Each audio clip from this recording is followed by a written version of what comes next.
So let's turn to our practice for today. And actually, this week's Torah portion gives us a beautiful segue into the practice of Shemitah. It introduces one element of it. I'm going to share my screen and I'm going to take a look at a passage from Parshat Re'eh, which is the Kama Shabbat's Torah portion. Perfect, really, it's a perfect segue because in this Parsha, in Re'eh, we read this passage in Deuteronomy chapter 15. Biketz sheva shanim ta'aseh shmita. Every 7th year you shall practice Shemitah, in this case referring to the remission of debts. When Shemitah is referred to elsewhere in the Torah, it refers to a Shabbat, a Sabbath for the land, letting the land rest. But in Deuteronomy, we're introduced to this idea that Shemitah also involves releasing or remitting any debts that are owed. This shall be the nature of the Shemitah. Every creditor shall release the due that they claim from their fellow. They shall not dun their fellow or kin, for the remission proclaimed is of Yud He Vav He. I'm going to skip a little bit and continue below. The text here says, if there is a needy person among you, one of your kin in any of your settlements in the land that Yud He Vav He, your God, gives you, do not harden your heart and shut your hand against your needy kin. Lo tikpots et yadcha. Don't close your hand. Don't clench your hand. Me achicha ha'avion, from your needy kin. The Hebrew here, ki fatoch tiftach et yadcha lo. Rather, you must open your hand. Literally, the phrase is open, you will open, and lend that person sufficient for whatever that person needs. Then in verse 9, we read, Hishamer lecha, be careful, beware. Pen yihiyeh davar im levavcha bli ya'al, lest there is within you, within your heart, a base thought. And the Hebrew here word for base is bli ya'al. More on that in a minute. Lest you harbor the base thought that the 7th year, the year of Shemitah, is approaching, so that you're mean to your needy kin and you give nothing. That person will cry out to Yod He Vav He against you, and you'll incur guilt. Therefore, in verse 10, we read, Naton titen lo, give readily, again, with the emphatic, Naton titen, literally, give, you shall give, and have no regrets, v'lo yeira levacha, b'titcha lo, and don't have any regrets in your heart when you do so. For in return, Yud He Vav He, your God, will bless you in all your efforts and all your undertakings. And then the final verse that we're looking at here just concludes with with another emphasis on the opening of the hand. There will never cease to be needy ones in your land, which is why I command you, patoch tiftach, open your hand to the poor and needy kin in your land. So we have what I think is a really powerful passage here, which associates this practice of opening the hand in response to the needs of others as part of Shemitah practice. And of course, we'll be exploring that in more depth throughout the month of Elul and throughout the year itself. Now, this word bli ya'al, which is translated as having a base thought, what does that mean? In the Talmud, it is used to equate the mitzvah of tzedakah, or avoiding the mitzvah of tzedakah, with idolatry. That is, of course, this is a passage which is about giving tzedakah, using one's means to support those who are in need. And the Talmud says that someone who avoids tzedakah, who averts one's eyes from tzedakah, is like an idolater. And how do they get that? Because it states in 2 different places in the Torah, it uses the same word, bli ya'al. Here in our pasuk, in our parsha, it states here regarding tzedakah, pen yihiyeh davar im levavcha bli ya'al. Beware, lest there be within your heart a matter which is bli ya'al, lest there be a lawless thought in your heart. And it states elsewhere, a little bit earlier, 2 chapters earlier, in a passage regarding idolatry, Yatsu anashim b'nei bli ya'al, scoundrels, lawless people, went out from among you and corrupted the members of their city. that's in a context referring to idolatry. So what we're talking about here is a practice of whether we open our hands in response to the needs of others that really has to do with our consciousness or awareness of the divine. This is a practice for cultivating awareness of the divine in our lives and in this moment. One more comment here on this word, this biblical Hebrew word, bliya'al, which is kind of a rare word in Tanakh. Ibn Ezra, the medieval Spanish commentator who focuses on the kind of the etymology of the words and the grammar, says that bliya'al is short for bli ya'aleh, without ascending. Explains that to mean when one sees someone who's acting wickedly, one utters a curse to the effect that the wicked should not ascend. The meaning of our verse is, may the wicked neither grow nor live. So that's one way to understand it. But the bli ya'aleh, without ascending, I'd like to think about that as a word which represents the idea that when we act in a certain way, it prevents the better angels of our nature from ascending. It prevents our soul from ascending. It prevents us from ascending. So what is it that keeps us tied down? What is this fear?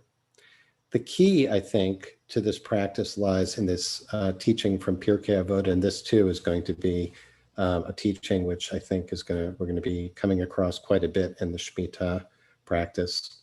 Pirkei Avot, Rabbi Elazar of Bartota says, "Tend lo mishalo, give to God that which is God's.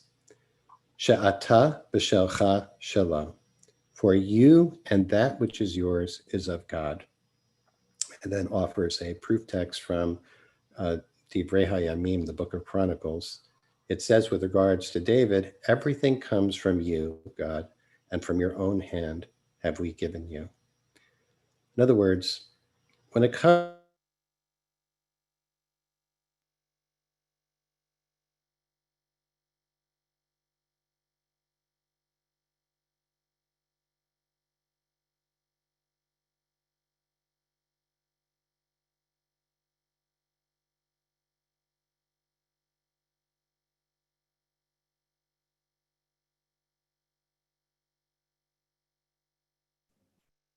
It looks like Rabbi Margolius is having some technical issues. We will be back in just one moment.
Okay, I'm back.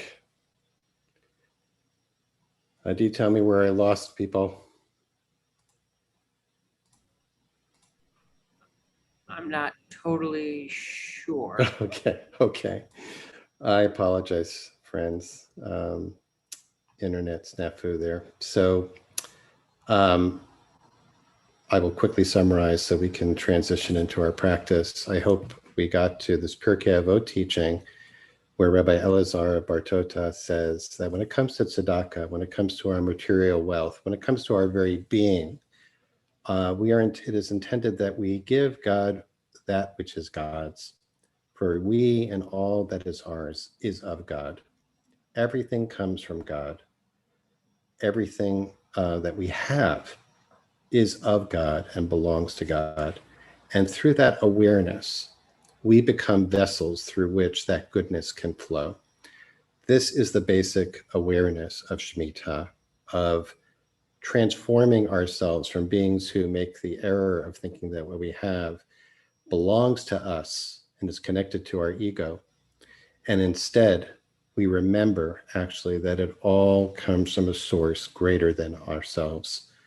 And we open ourselves so that that goodness can flow through us out into the world. And so I was quoting, I think this may not have come through, our teacher, Rabbi Shefa Gold, whose chant, what I hope we can share towards the end of our practice, who says that opening to the flow of goodness allows me to relax. And when I relax, I open even further to that flow, which fills me and satisfies a deep yearning for connection to my source. Opening to the flow of goodness allows me to relax. When I relax, I open even further to that flow, which fills me and satisfies a deep yearning for connection to my source. In letting go of struggle, tension, and attachment to outcome, I am freed to embrace this moment just as it is, and I receive the gift that I am being given. When I open to this moment's gift, I become available to receive the ongoing flow, which is always flowing.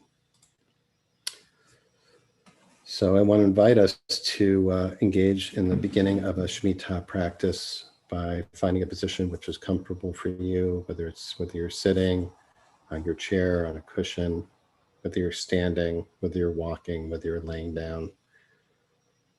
Receiving a few deep breaths into the belly. And for this practice, I want to invite us to bring special attention to our hands and to the words of this week's Parsha, Patoach Tiftach et Yadecha. You shall surely open your hand. So just notice the position of your hand right now. Let them rest wherever they're comfortable. They can be resting in your lap or on top of your thighs. If you like, you can hold them out in front of you. Extend your hands. And as we sit and are present to what is true for us right now, whether it's the anchor of the breath entering and leaving our bodies, the rise and fall of our bellies, whether it's the sounds in the room where you're sitting right now, or in the street outside, or in nature.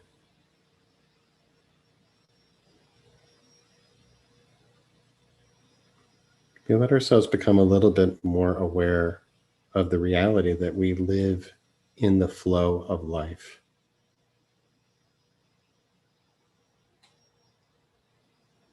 We are constantly receiving a flow of goodness, which is sustaining each breath, which is informing each sensation,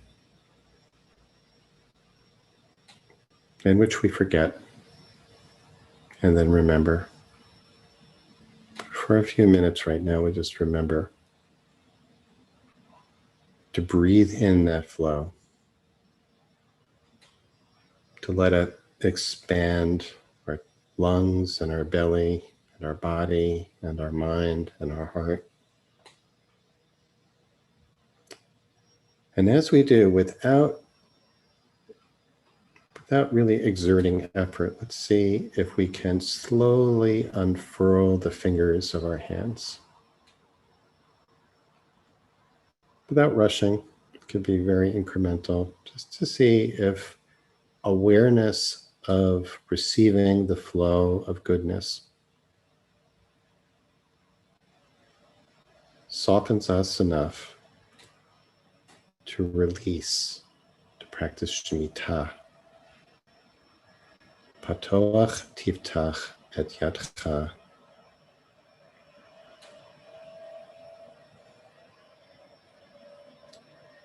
So that as we open our hands, we notice what it feels like, perhaps to be a little bit more vulnerable, a little less attached to our thoughts, to our possessions, to our expectations of ourselves or of others or of life.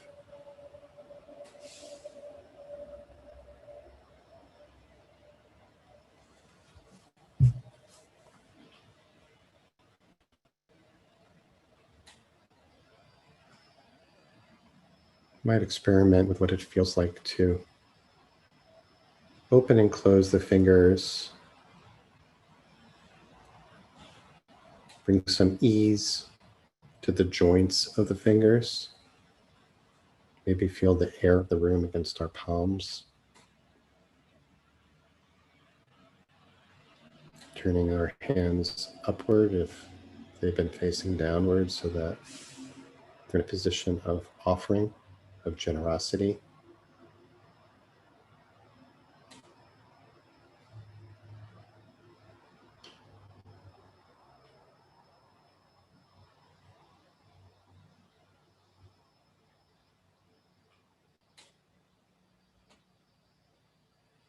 Our challenge, as Rabbi Milton Steinberg once wrote, is to learn to hold the world with open hands, with open arms. Can we hold our lives lightly? Can we hold each other with generosity? Can we give ourselves and others the benefit of the doubt?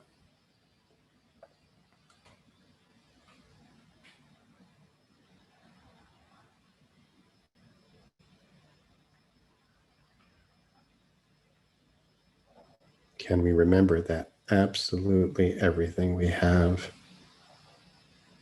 is given to us in trust by God to be used for sacred purposes?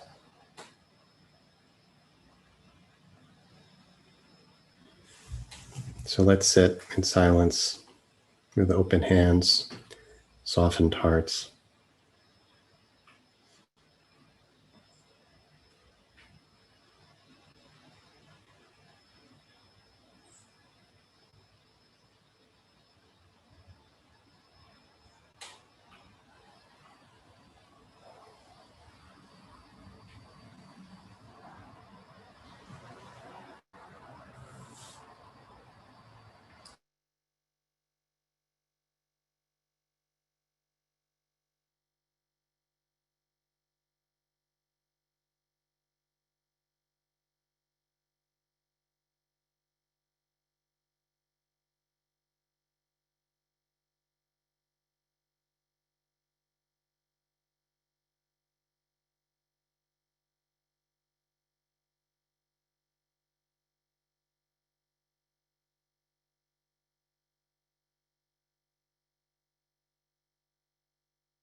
for the last few minutes of our practice, see if we can bring even a little more softness, a little more flexibility, a little more openness to our fingers, opening our hands as fully as possible.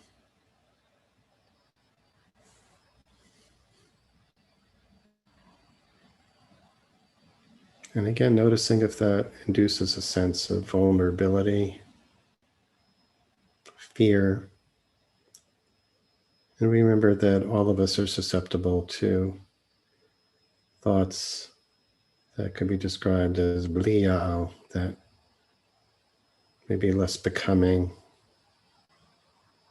maybe more self-centered, more fear-based, more ego-based, fear of not having enough, fear of not being enough. Just goes along with being human.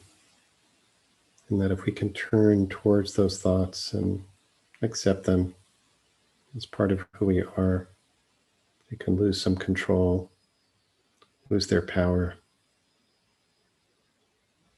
We can recognize them as delusion and come back to awareness of the deeper truth, that we are enough and that we have enough and that we can open our hands, that we can let go.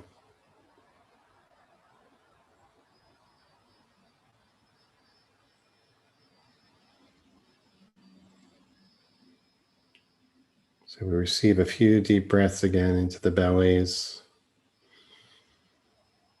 We open our hands and let them rest in our laps. If your eyes have been closed, I invite you to open them and come back to the group. If your gaze has been softened, to focus and arrive back together. And as always, we seal our practice by offering an opportunity to remember those, for those who are in mourning and those who are observing Yahrzeit, to recite Mourner's Kaddish. And you're invited, if you'd like, to share the name or names of those you're holding in your heart today in the chat box. The rest of us serve as witnesses, as a loving and supportive community, to be present for each other and with each other, open our hands and hearts to each other. So those who are reciting Kaddish, invite you to join me in rising in body or in spirit. Yitkadal, Kadash Shemei Rabbi, Kadash Merabah, Nama Dibra Hirte, Yamim, Hayekon, Yemechon, Yehiko Beit, Gala Bisman Gala Shmei Rabba, Shmei Rabba Mevarach Le'olam Barach V'Yishtabach, Yishtabach, Ramam Yitnaseh, Yetadar V'Yitoleh V'Yitolad V'Yitpudisha B'Yitpudisha Kol Tirata V'Shirata Shutata Nehemanatan Ne'eman Be'alma Shema Rabba Aleinu V'Yakol Yisrael Shalom Shalom. Shalom Aleinu V'Yakol Yisrael Amen. Friends, thank you so much for joining us today. I apologize for my internet issues, and I hope we didn't lose too much, but I'm happy to stay on, both to respond to any questions you might have or to review the text, review the teachings a little bit. And also I'll share this chant by Rabbi Shefa Gold that I had hoped to include in the practice, but I didn't have time for, but very happy to share that if you're able to stay on. For those who have to leave, hope you stay safe and well. Hope you'll join us for another practice this week. Tomorrow, Rabbi George Gittleman will be joining us from Shomrei Torah in Santa Rosa, California. Rabbi Jenny Solomon on Wednesday, Cantor Julie Newman on Thursday, and Sabrina Sojourner will lead us as we sit into Shabbat and the end of the month of Av on Friday. So we hope to see you one or any of those days. So if you do have a question, please put it in the chat box. I'll try to keep an eye on it. I have no idea how much we missed there. So if somebody can,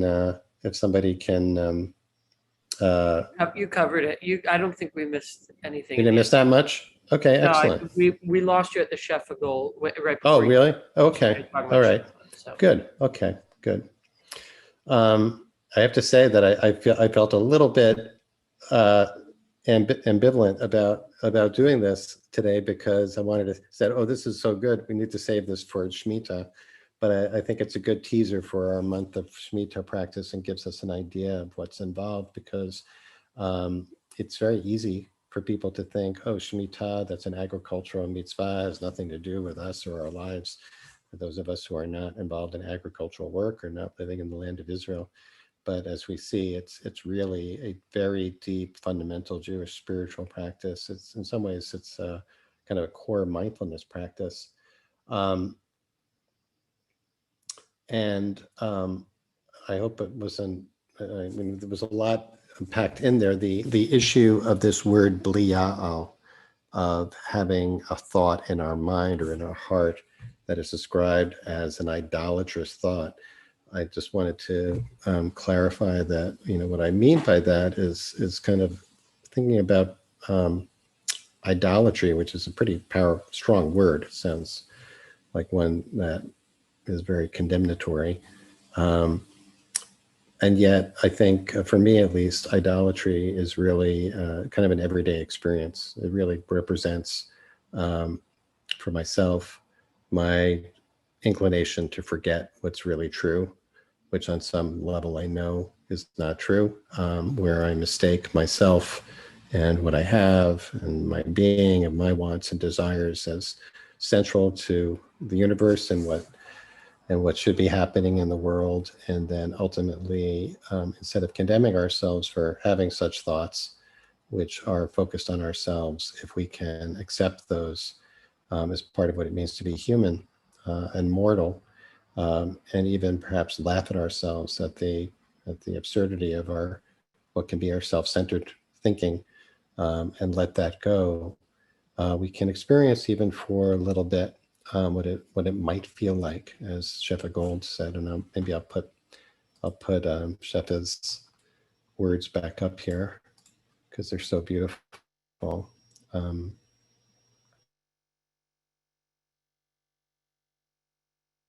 I'm going to take a look at the, Rabbi Shefa is still here. Well, I'm going to play Shefa's chant. Yeah, hi Shefa. I'm not going to put you on the spot and ask you to chant it right now, but I'm going to play the beautiful chant from your website, and I will direct everyone to that website. My internet connection is unstable. The dreaded words. Okay, here's Shefa, your beautiful words. And I will show the website in a moment as well. Opening to the flow of goodness allows me to relax. Opening to the flow of goodness. This is really the Shemitah practice, I think. When I relax, I open even further to that flow, which fills me. So having a moment of feeling full of Sova and satisfies a yearning for connection to my source. So all of this is Shemitah practice. Letting go of Shemitah, releasing struggle, releasing tension, releasing attachment to outcome, frees us to embrace this moment just as it is. Receive the gift that we are being given. When we open to this moment's gift, we become available to receive the ongoing flow, which is always flowing. Okay, I'm going to stop the share just so I can set it up so I can share the sound. And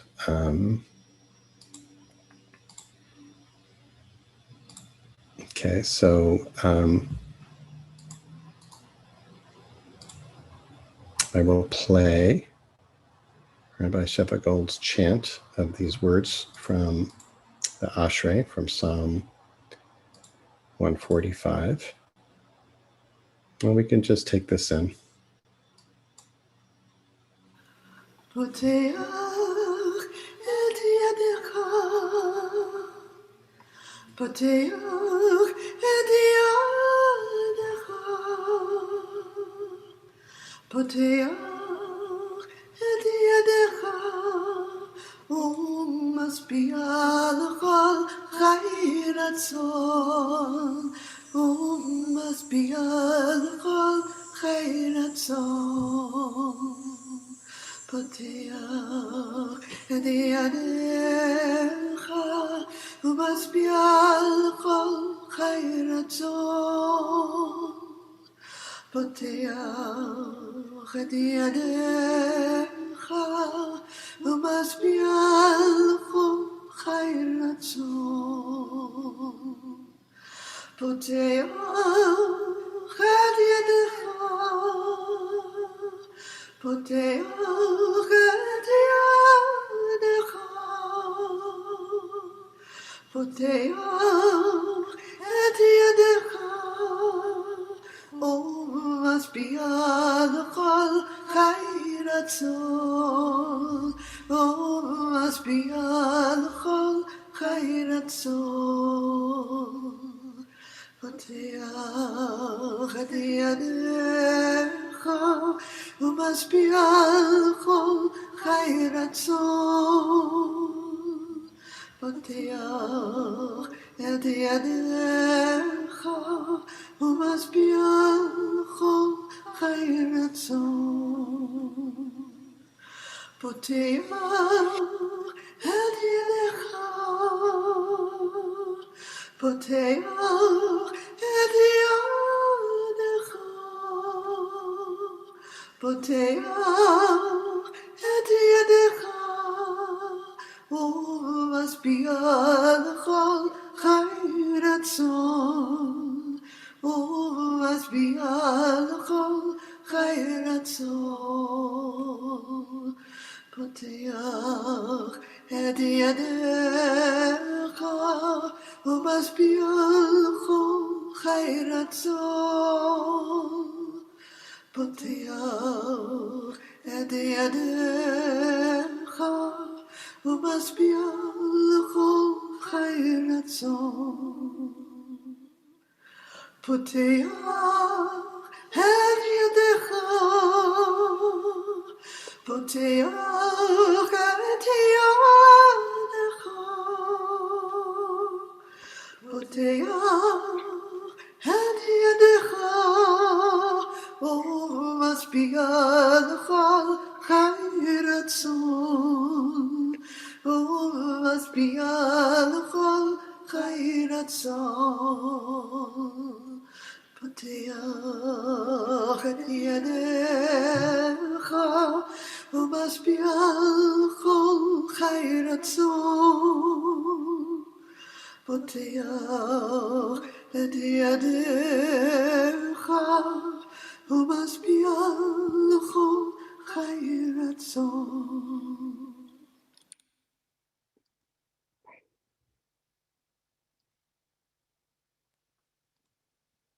Thank you so much, Chef. I'm going to put the link. The link is in the text as well, but I put it in the chat box. So I hope that that beautiful chant will stay with everyone, and we'll revisit it frequently over our Shemitah practice. Just going to quickly scroll up to see if there were. Adi, if you can put the link to the text in again. Oh, you did already? No. If you can. Couple of requests for that.